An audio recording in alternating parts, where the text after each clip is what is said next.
Real process to learn the art of acting. अभिनय कला का सहज मार्ग, lecture series on acting by Lalit Singh पोखरिया।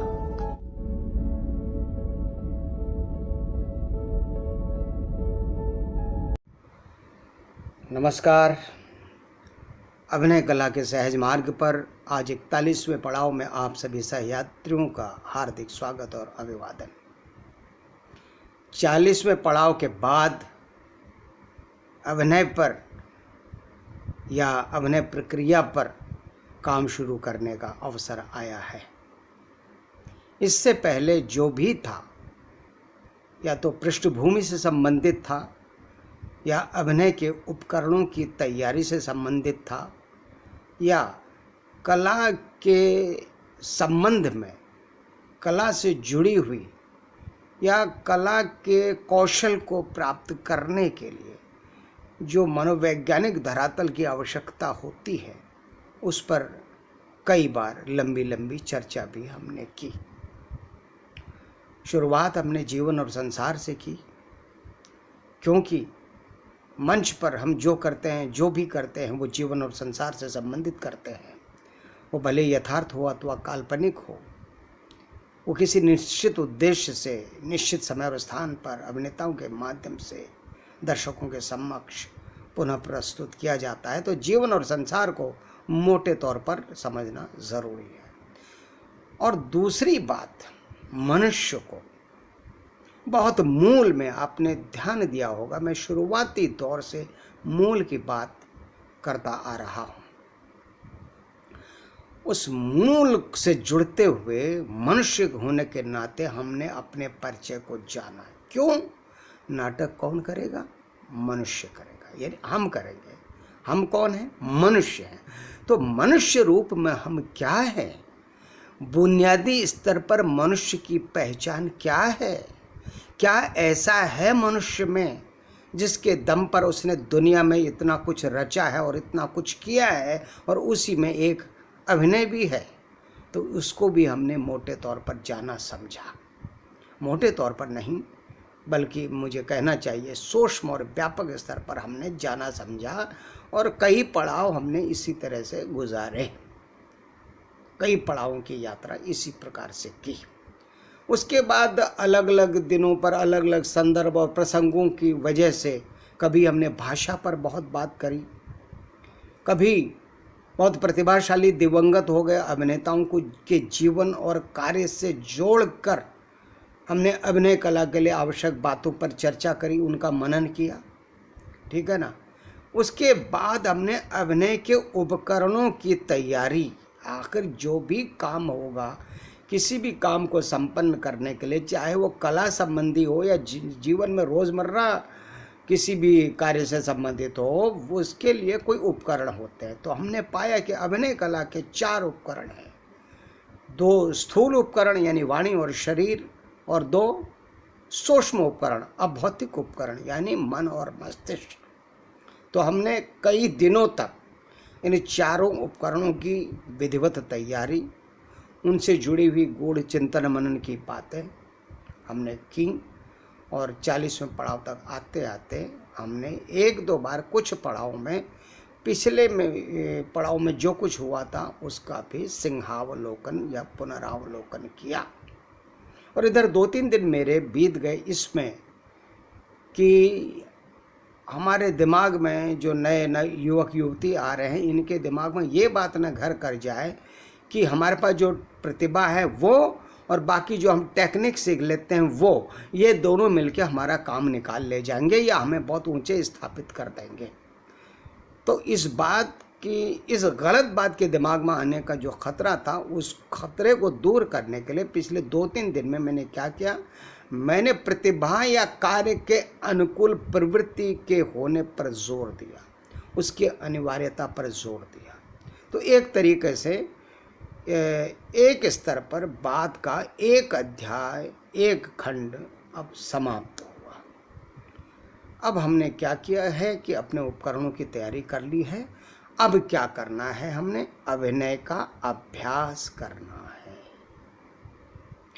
तो किसी चीज़ के अभ्यास के लिए एकदम से पहाड़ नहीं तोड़ा जाता है, एकदम से उसको लार्ज स्केल पर नहीं किया जाता, उसकी इकाई पर काम किया जाता है। जैसे मकान बनता है तो मकान की इकाई क्या है? ईंट है, ईंट या पत्थर। तो उस पर काम किया तो ईंट और पत्थर काम किया तो एक से एक जुड़ते जुड़ते चले जाएंगे तो बड़ा मकान भी बन जाएगा। ठीक है, उपकरणों की तैयारी हमने कर दी, औजार हमने तैयार कर लिए।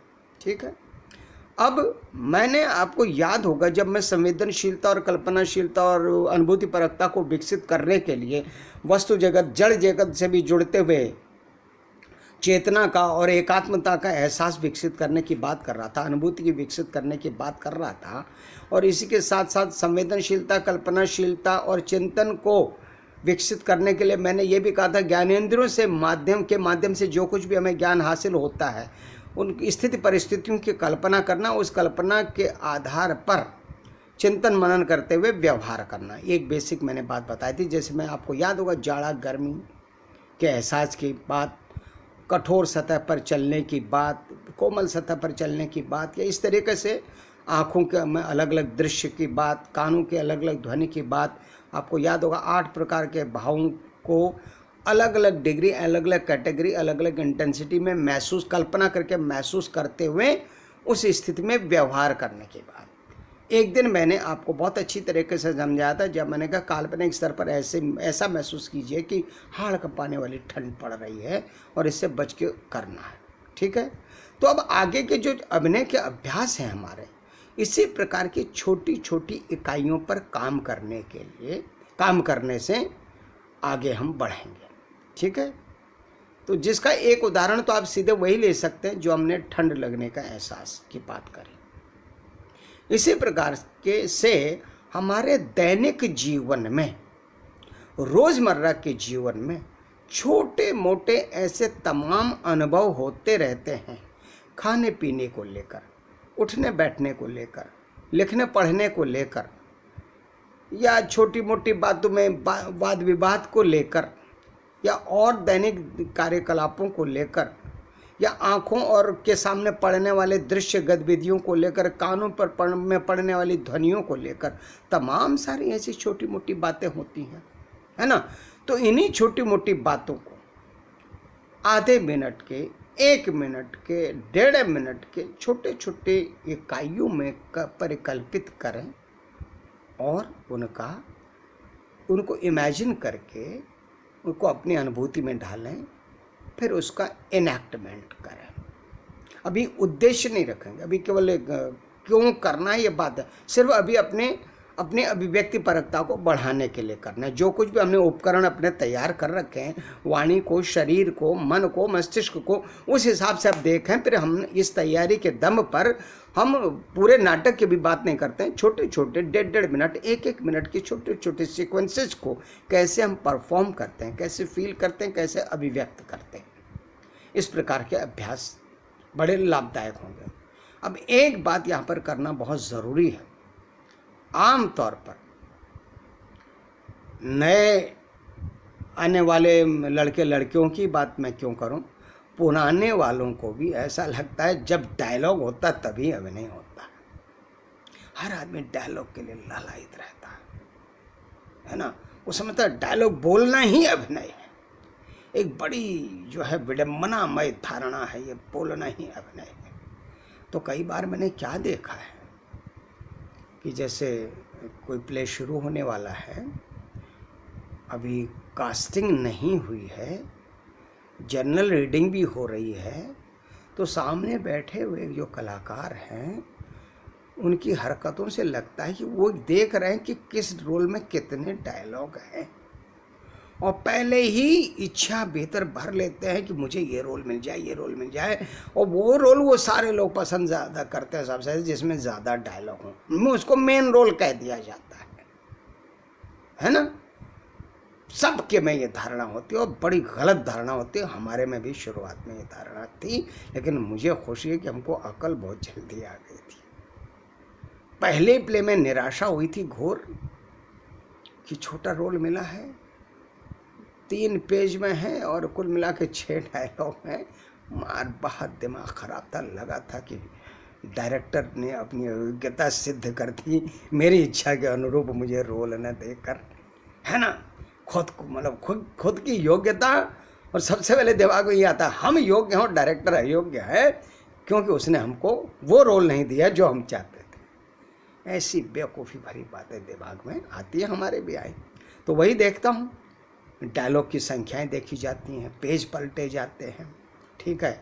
अब हम रीडिंग के लिए सौंप रहे हैं लोगों को, तो हर आदमी के जहन में ये होता है कि देखें मुझे कौन सा मिलता है, कौन सा मिलता है, मतलब ट्रायल के बेसिस पर ही।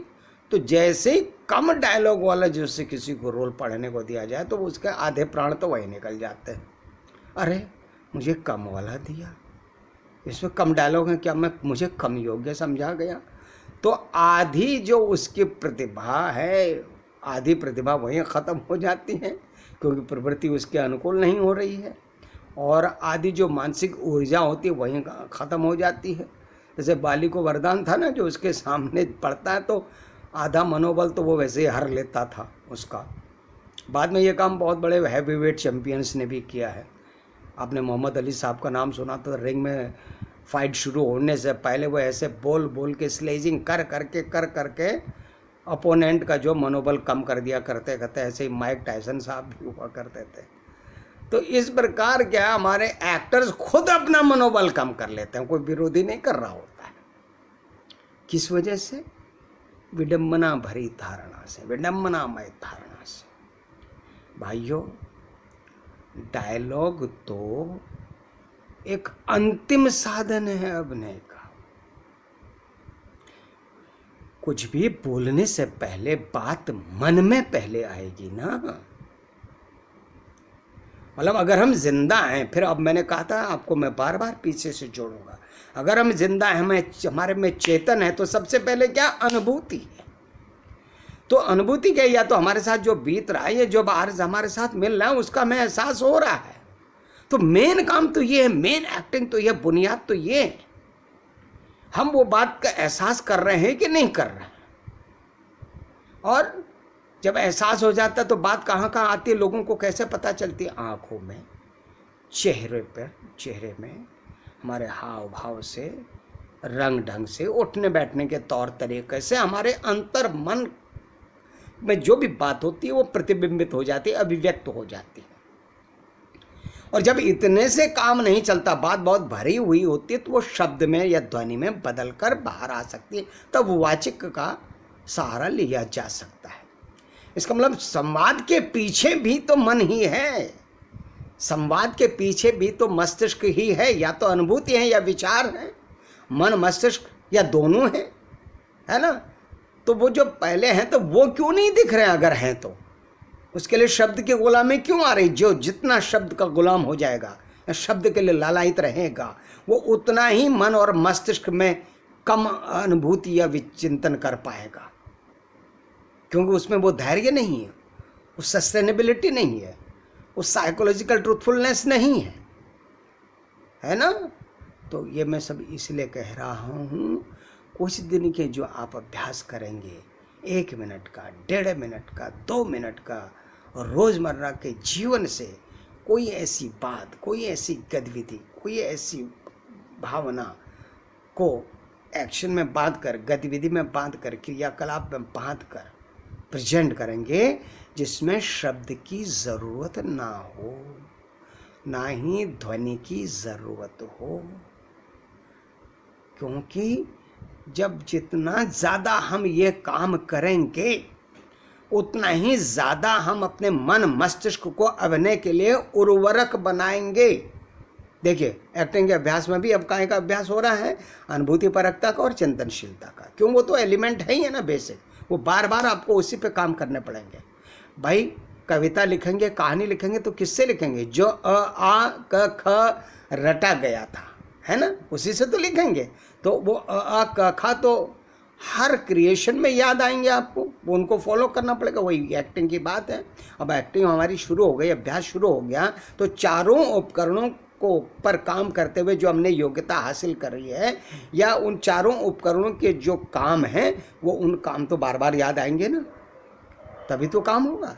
यानी हर दीवार हर बनाने में ईंटा तो लगेगा नहीं, चाहे ये दीवार बनाए चाहे वो दीवार बनाए, तो ईंटा तो वही लगना है, ठीक है ना। तो इस तरीके से बहुत अच्छा समझा पा रहा हूँ या नहीं समझा पा रहा हूँ, लेकिन समझ लेने के लिए इतना काफ़ी है, ठीक है। मैं भले बहुत अच्छा नहीं समझा पा रहा हूँ तब भी। तो आप क्या करिएगा, कुछ दिनों के अभ्यास तो शब्द का मोह छोड़ कर करिए, इवन ध्वनि का मोह छोड़ कर करिए, ठीक है। आपने मतलब नहीं देखा माइम होता है ना, माइम में कोई संवाद होता है, कोई ध्वनि होती है प्रोड्यूस की हुई, मानव कंठ से प्रोड्यूस की हुई, नहीं ना। तब भी भाई साहब तो पात्र के मन मस्तिष्क में जो होता है वो शरीर के रोम रोम से अभिव्यक्त हो रहा होता है, कलात्मक तरीके से, artistically well designed and well conceived चीजें कम्युनिकेट हो रही होती हैं। तो फिर हम लोग काहे क्यों पागल रहते हैं डायलॉग के लिए? ठीक है, डायलॉग बुरी बात नहीं, लेकिन डायलॉग के लिए पागल क्यों रहते हैं, हम ये कह रहे हैं। तो डायलॉग के प्रति अंधा मोह न रहे, मन और मस्तिष्क में वो काबिलियत पैदा हो कि बिना बोले भी बात भाव तरंगों से, आपकी आंखों से, आपके चेहरे से, आपके शरीर की हरकतों से सामने बैठे दर्शक के दिलो दिमाग पर जाकर उसको प्रभावित करें। ये काबिलियत जब पैदा करनी होगी हमको, तो ऐसे में इस काबिलियत को पैदा करने के लिए या इसको रवां करने के लिए या इससे अपने आप को समृद्ध करने के लिए बहुत दिनों तक या काफ़ी मात्रा में हमको बिना संवाद, बिना शब्द के अभ्यास करने पड़ेंगे। और उसके लिए कोई बहुत दूर नहीं जाना पड़ेगा, अलग अलग नाटक, मूक नाटक नहीं पढ़ने पड़ेंगे। अच्छा मजाक हो गया, मूक नाटक नहीं पढ़ने पड़ेंगे, ठीक है। तो आप कल्पना करिए, परिकल्पना करिए, एक एक डेढ़ मिनट की सिचुएशन की कल्पना करिए। याद होगा एक दिन मैंने कहा था, भाइयों अगर हम अभिनेता हैं तो लेखक के द्वारा किए गए काम से हमारा काम नहीं चलना है, कि डायरेक्टर के द्वारा किए गए काम से, हमारे किए गए चिंतन मनन और फीलिंग से हमारा काम नहीं चलना है। हमको भी वो करना पड़ेगा जो लेखक ने दिया है, और डायरेक्टर जिसको मूर्तिमान कर रहा है मंच पर अभिनेता के द्वारा और दृश्य विधान के द्वारा, संगीत के द्वारा, लाइट के द्वारा। तो वो जो जितना चिंतन मनन और अनुभूति करने के बाद वो ऐसा कर पा रहा है ना, तो उतना अभिनेता को भी करना पड़ेगा। डायरेक्टर के किए हुए से काम नहीं चलेगा, तो हमको भी बहुत चिंतनशील, बौद्धिक, तर्कशील, बुद्धिमान होना पड़ेगा ना। तो एक बार मैं ऐसे ही, भले मैं कभी कभी अतिशयोक्ति वाली बात कर लेता हूँ, इसलिए आप नाराज़ ना होइएगा। मैं कहता हूँ कि actor should be the most intelligent person of the world. अब भाई हम मोस्ट ना हो जाए, ये तो मैं अपने बारे में सब अतिरेक में ही बात करते हैं, लेकिन होना चाहिए ना, सफिशिएंट होना चाहिए, उसके बगैर काम नहीं चलेगा। क्यों नहीं चलेगा? क्योंकि भाई जो भी नाटक में, जो भी डायरेक्टर ने आपको इलस्ट्रेट किया है, एक्सप्लेन किया है, वो तो आपने अनुभव फील करना पड़ेगा, आपने अपने चिंतन में लाना पड़ेगा, तभी तो आपके चार ये जो चीज़ें हैं, वाणी, शरीर, मन और मस्तिष्क, यानी फीलिंग और एक्सप्रेशन, ये सब तभी तो काम कर पाएंगे। तो इसका अभ्यास करने के लिए भी मैं जो बात कर रहा हूँ, ये बड़ा काम आएगा। खुद सोचिए, 1.5 मिनट की, 1 मिनट की, 2 मिनट की सिचुएशंस खुद सोचिए, और उनको जो है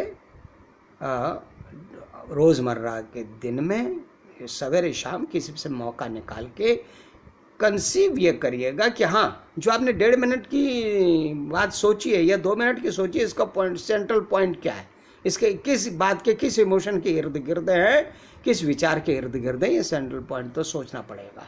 ये कभी मैं डिज़ाइनिंग की जब बात करूँगा आगे, तब मैं ये बात बताऊँगा। उस आधार पर क्या होगा, आपके मन और मस्तिष्क की जो आपने तैयारी कर रखी है उसका अभ्यास होगा।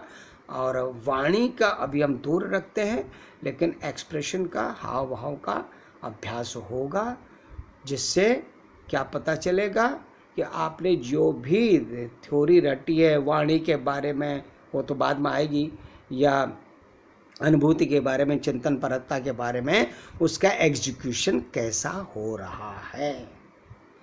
ध्यान रहे, शीशे में देख के मत करिएगा, क्योंकि शीशे में देखते हुए हमारा आधा ध्यान तो ऑब्जर्वेशन में होता है, ठीक है ना।